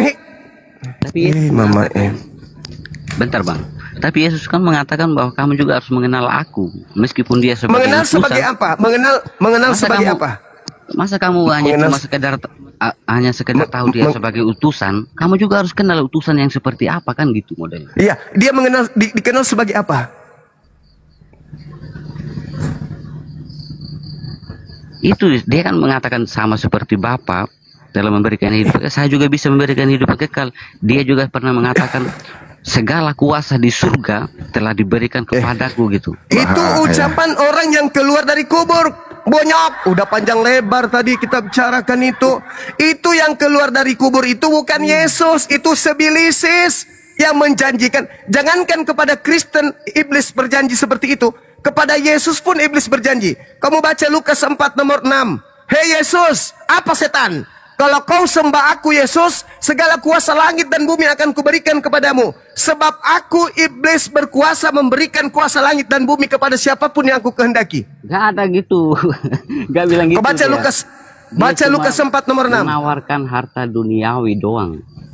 Baca Lukas 4 nomor 6. Inilah kalau sok tahu. Tolong. Ya, tolong. Oh, gemesnya. Kalau kau dekat di sini kusiram air mendidih kau. Kayaknya ini anak udah sulit untuk disembuhkan ini. Terlalu. Nah, dia sebenarnya pura-pura bodoh dia. Dia tahu. Dia belajar tapi dengan cara metode yang lain. Makanya saya betah. Dia ini belajar. Metode yang lain, memang metode Kristen memang gitu, Bang, harus baca semua. Iya, memperbodoh diri kan. Lukas 4 ini lagi. Paling males juga ini saat ini. Udah sering kali diajarkan, langsung buka Lukas 4 nomor 6. Ini jadi asisten pecat juga lama-lama.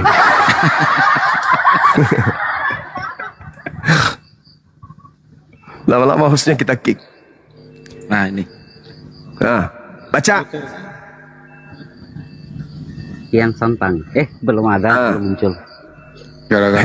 Gara-gara lu besarin. Ya, mata saya sedang ngantuk, nggak bisa baca kalau kecil sedikit tuh. Gara-gara tahu hostnya kena bantingan.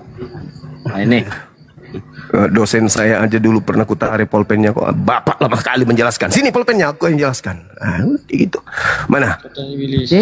Bisa itu.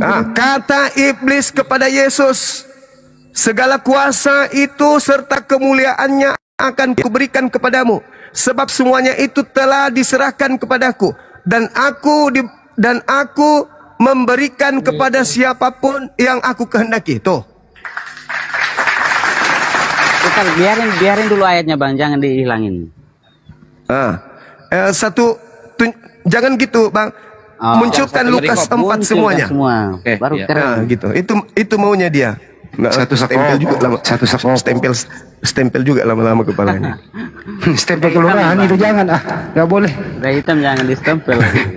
PT Alim ini, PT Alim. Iya, iya. Makanya jangan itu, nggak boleh, mahal harganya itu. Itu bang. Orang lagi stres ini. Tengoklah caranya buka. Bukan begitu. Bunda Rahma bisa buka nggak Bunda? Oh ya, oke, siap. Lukas 4. Pada baumu ya bas ya. Lukas 4. Ayat 1 sampai sekian gitu.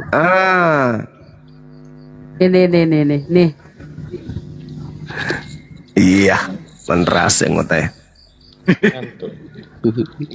Ya, Lukas 4. Lalu berkatalah iblis. Lalu berkatalah iblis. Ini tapi bukan satu perikop, mulai judulnya di atas, Bunda.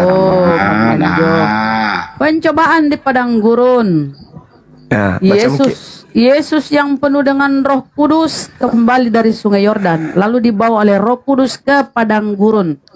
Di situ dia tinggal 40 hari lamanya dan dicobai iblis. Selama di situ ia tidak makan apa-apa, dan sesudah waktu ia lapar, lalu berkatalah iblis kepadanya, "Jika engkau roti," jawab Yesus kepadanya, "ada tertulis manusia hidup bukan dari roti saja." Kemudian ia membawa Yesus ke suatu terus.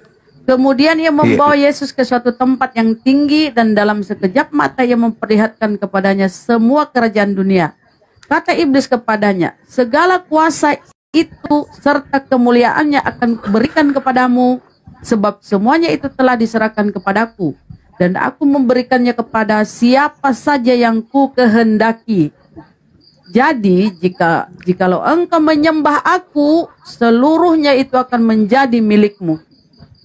Tetapi Yesus berkata kepadanya, "Ada tertulis, engkau harus menyembah Tuhan Allahmu saja, dan hanya kepada Dia sajalah engkau berbakti." Kemudian ia membawa Yesus ke Yerusalem dan menempatkan dia di bumbungan bait Allah. Lalu berkata kepadanya, "Jika engkau anak Allah, jatuhkanlah dirimu dari sini ke bawah. Sebab ada tertulis mengenai engkau, ia akan memerintahkan malaikat-malaikatnya untuk melindungi engkau, dan mereka akan menatang engkau di atas tangannya supaya kakimu jangan teruntuk kepada batu." Yesus menjawabnya, katanya, "Ada firman." Semuanya dibaca nih. Hampir menit tinggal ini. Nomor 13-nya, coba. Yesus menjawabnya, katanya, "Ada firman, jangan engkau mencobai Tuhan Allahmu." Sesudah iblis mengakhiri semua pencobaan itu, ia mundur daripadanya dan menunggu waktu yang baik. Menunggu waktu yang baik. Dia nggak berhasil memberikan kuasa itu kepada Yesus. Yesus menolaknya. Iblis mundur dan iblis menunggu waktu yang baik. Iblisnya begini, kapan ya? Kapan lo kena kau ini, kena kau. Aku pengaruhi Yudas, aku pengaruhi imam kepala, aku pengaruhi mahkamah agama. Kena kau ini sekarang. Apa yang terjadi? Terpengaruh mereka dengki, sepakat membunuh Yesus. Begitu selesai kejadiannya, apakah iblis berhenti? Enggak.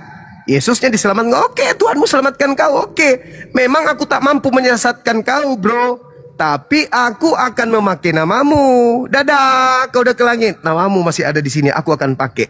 Melalui siapa? Aku pakai melalui penggantimu yang disalib. Aku akan merasuki dia dan mengaku ya kamu di dalamnya. Maka ketika Yudas masuk ke alam kubur, hari ketiga dia keluar. Menggenapi Matius 12 yang tadi. Angkatan jahat minta satu tanda dan tidak diberikan satu tanda kecuali anak manusia. Yesus sudah tahu bahwa akan terjadi seperti ini. Anak manusia akan kerasukan setan dan akan bangkit dari hari ketiga, dan setan itu akan mengaku aku. Andai saja yang keluar dari kubur itu mengatakan begini, "Akulah bom." Tidak ada yang percaya. Tapi karena dia mengaku, "Akulah Yesus, kepada aku telah diberi kuasa. Pergilah ke seluruh bangsa, jadikan seluruh bangsa menjadi pengikutku."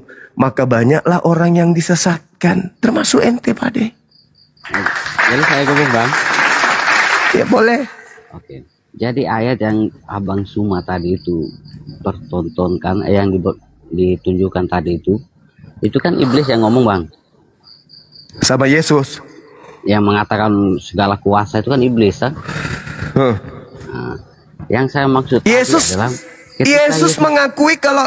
Yesus mengakui kalau penguasa dunia itu adalah iblis. Tapi di ayat itu nggak ada Yesus mengaku bahwa dia adalah ini. Justru dia mengatakan kamu jangan pernah mencobai Tuhan Allahmu.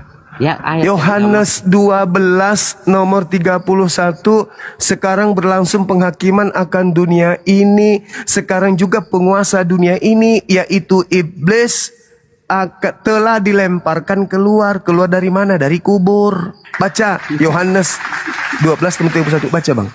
Bentar. Kan Baca. ada ayat dalam Alkitab. Penguasa dunia ini siapa? Iblis.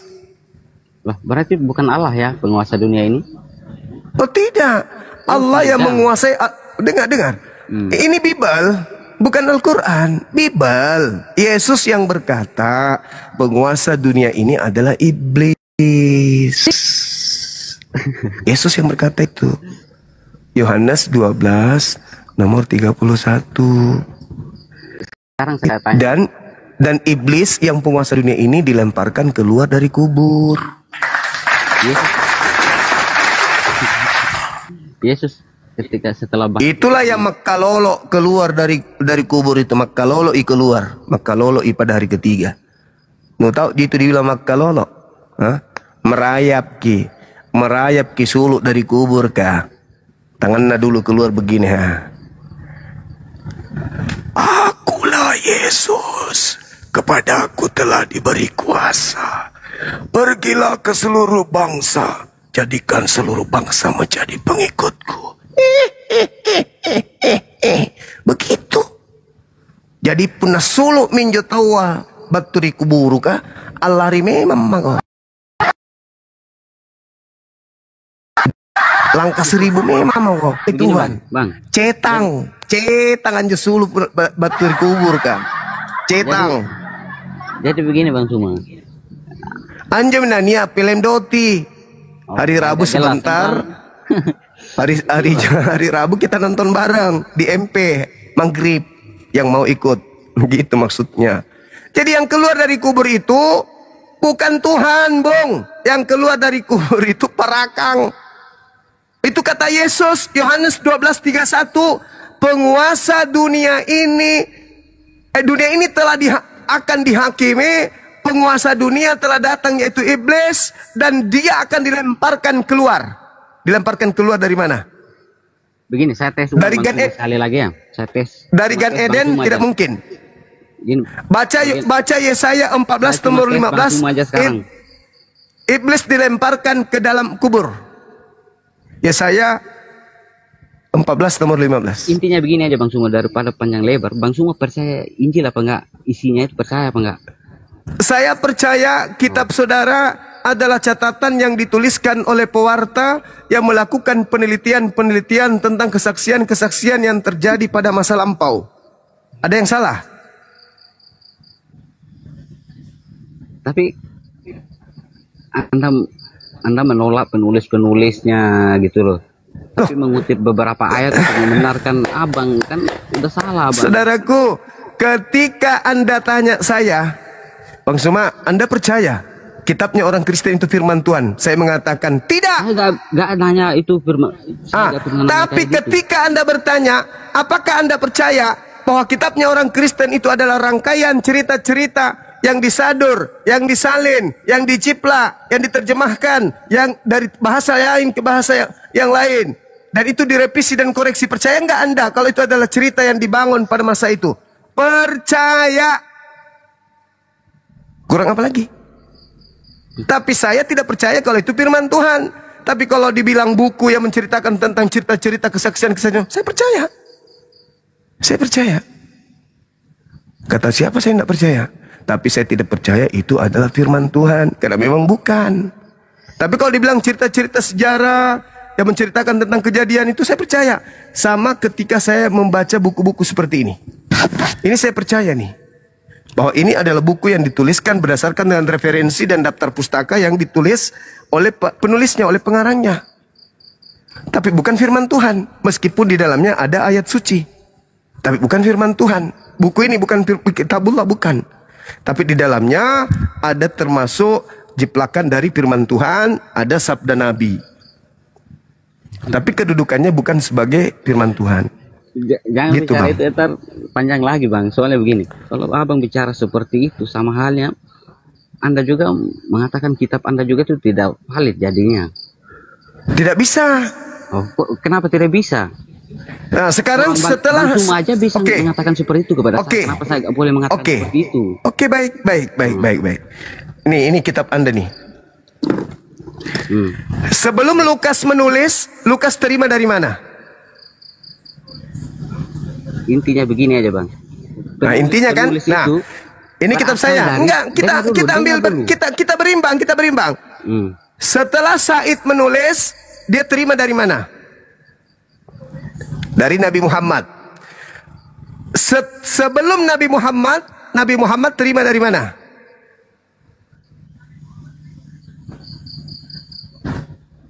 Dari mana, Bang? Nabi Muhammad. Sebut aja. Dari malaikat. Tahu nggak Bang? Dari Allah langsung itu ya? Malaikat Jibril. Langsung dari Jibril. Oh, dari Jibril. Berarti terputus kan? Terputus. Tidak ada dari ini dikumpul lalu disusun. Gak ada. Nabi Muhammad menerima dari Roh Kudus, malaikat Jibril. Lukas menerima dari mana? Sampai nggak ke Yesus? Nggak sampai. Dia akan datang kemudian. Lah, iya, justru karena itu Lukas ditulis di antara tahun 70 sampai 76. Ada juga yang mengatakan 62, tahun 62. Sekarang Yesus hidup di tahun 33. Kapan bertemu dengan Yesus? Logikanya begini aja ya. Bagaimana bisa cerita itu sampai kepada Lukas? Saya tanya Bang Suma. Ya. Bagaimana? Contoh, Bang Kian Santang menyampaikan berita kepada Bang Suma. Sekarang supaya tiba-tiba berita itu ada di saya langsung menuliskan. Sedangkan Kian Santang anggaplah udah gak ada modelnya. Bagaimana cerita itu bisa sampai ke saya Bang? Gini, saya bertanya sama Anda, dari mana Lukas terima cerita itu? Bang Suma saya coba. Kian Santang kan ngasih berita ke Bang Suma. Nah, Bang Suma yang nyatat nih anggaplah. Tiba-tiba, mohon maaf, Kian Santang udah gak ada. Anda bicara Al-Quran atau bicara Bible? Kedua-duanya. Oh, nggak bisa. Oh, Bible aja. Nabiku menerima wahyu langsung di dadanya nih. Langsung di dada beliau Al-Quran itu. Iya, Bible aja. Al-Quran itu. Kalau nggak mau silakan Bible aja.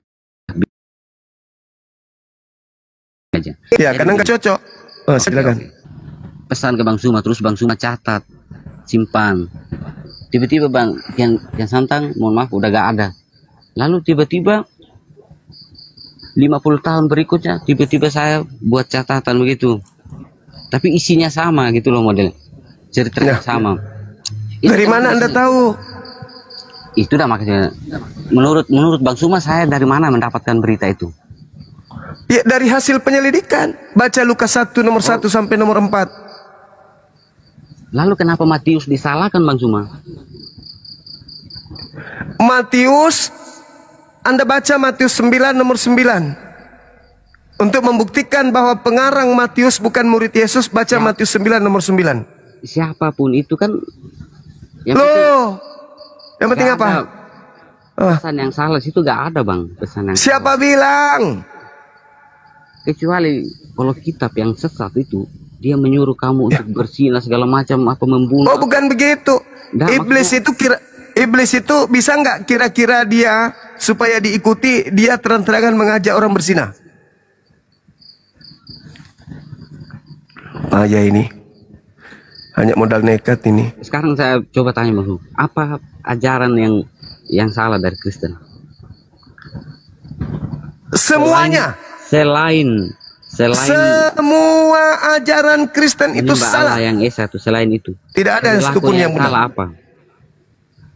Semuanya salah.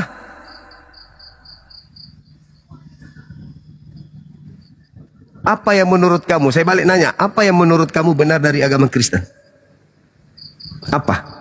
Ceritanya, kebenarannya itu ceritanya karena memang tertulis begitu. Lah, kitabnya itu tidak ada validasi dari Yesus. Kok benar? Tapi dia yang merintahkan untuk memerintahkan Injil.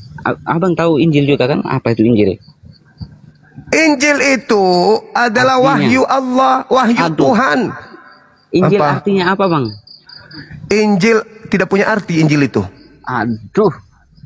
Aduh, jangan apa? jadi apologet, Bang. Jangan jadi apologet. Apa arti Injil? Apa arti Injil? Searching dulu lah. Yang Anda maksud Evangelion, kabar baik. Itu bukan Injil. Anda salah bertanya. Alamak.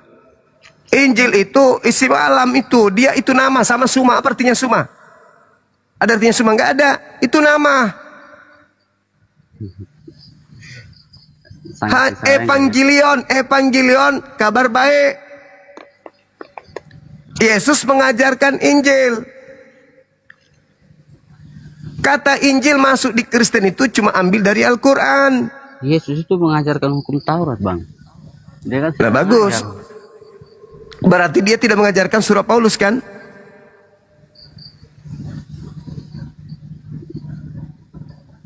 Tapi Paulus mengajarkan ajaran Yesus. Yesus yang mana? Lah, yang kutip-kutip dari Injil tadi. Paulus menulis tentang Yesus yang datang kepadanya dalam bentuk suara, dalam bentuk cahaya. Yesus pernah ketika hendak ditangkap itu dia melakukan perjamuan malam terakhir bersama ke-12 muridnya. Di situ dia mengatakan, perbuatlah ini untuk mengenang saya. Sekarang jika memang semua lebih pengikut Kristus daripada pengikut Yesus daripada saya, ada gak semua merayakan perjamuan itu untuk mengingat Isa? Ada nggak? Perjamuan itu untuk menguji siapa yang akan berkhianat kepadanya, siapa yang tidak. Dia udah tahu siapa pengkhianatnya. Dia udah tahu Yudas. Yesus mengatakan, inilah darahku, inilah dagingku.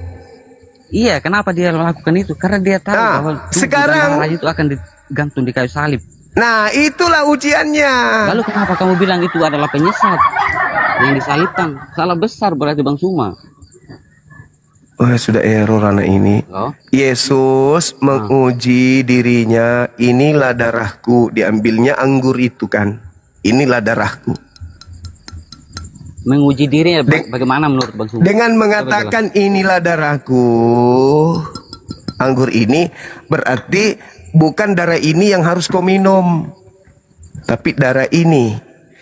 Jadi siapa yang menginginkan benar-benar kematian atas diriku, berarti dia tidak menginginkan darah yang ini. Dia menginginkan darah tubuhku, yaitu aku ingin dibunuh. Maka diujilah di situ. Siapa di antara kalian akan menjadi pengkhianat?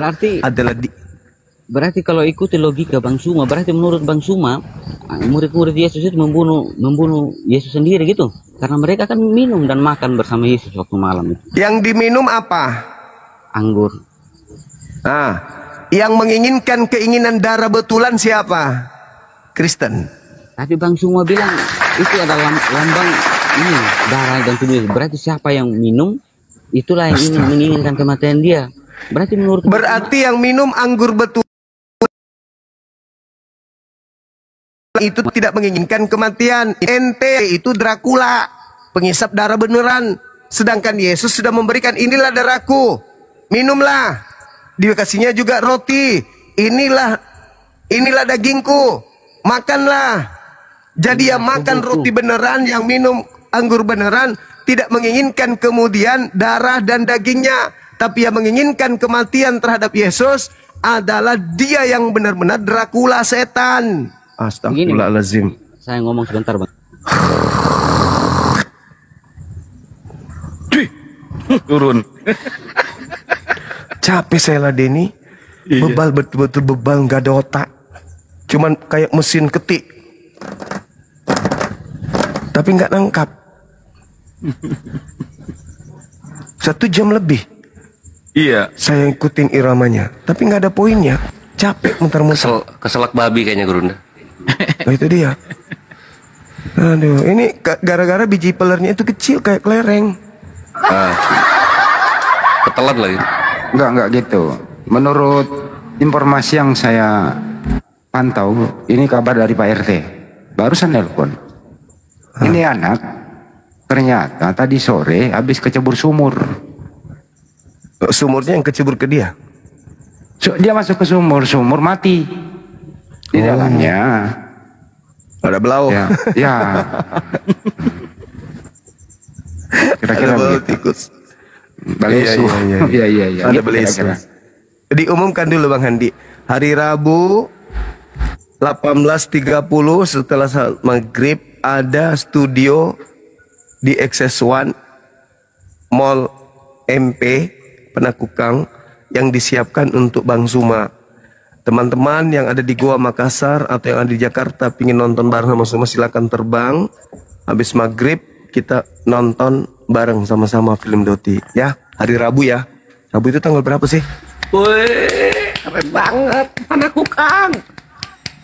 Di Panakukang.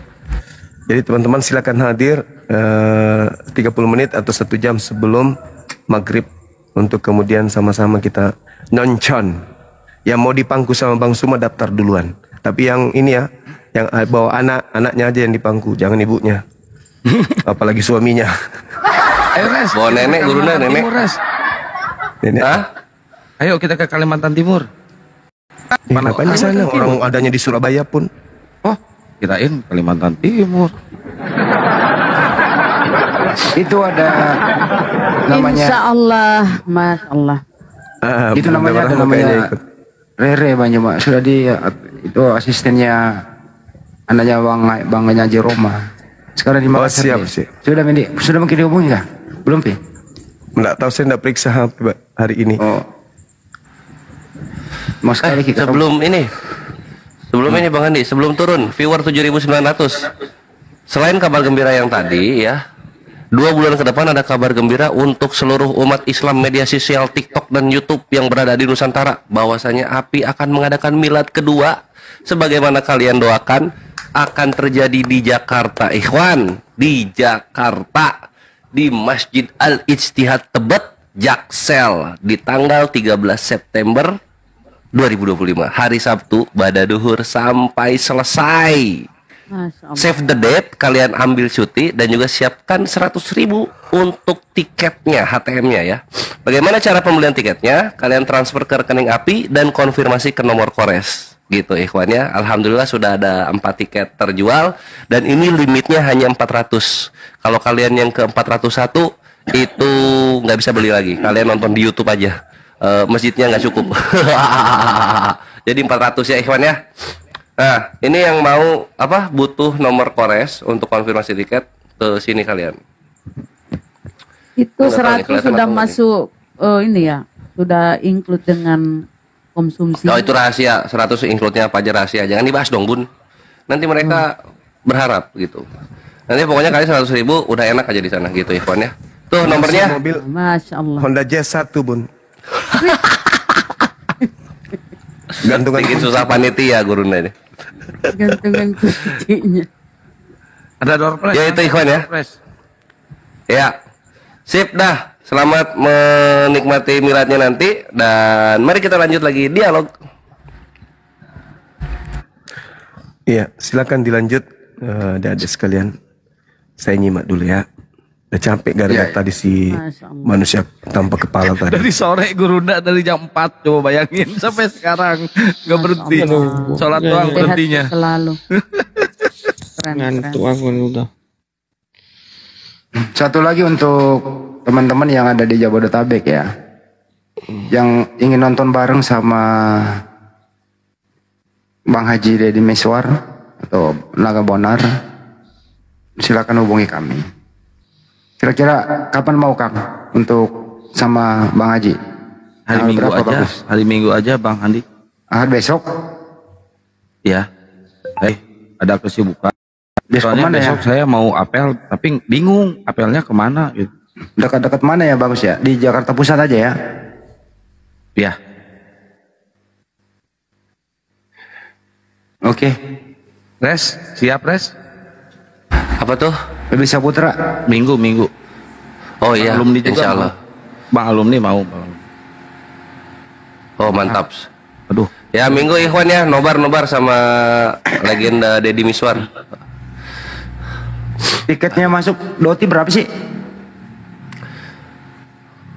Tiga bioskopnya ada yang udah pernah nonton? Variasi Bang Andi, ada 35.000, 50.000, 65.000, tergantung bioskopnya di mana. Murah ya, nggak nyampe, Iya, nggak nyampe jual tanah ya? Enggak. Oh 55.000, nggak sampai jual motor.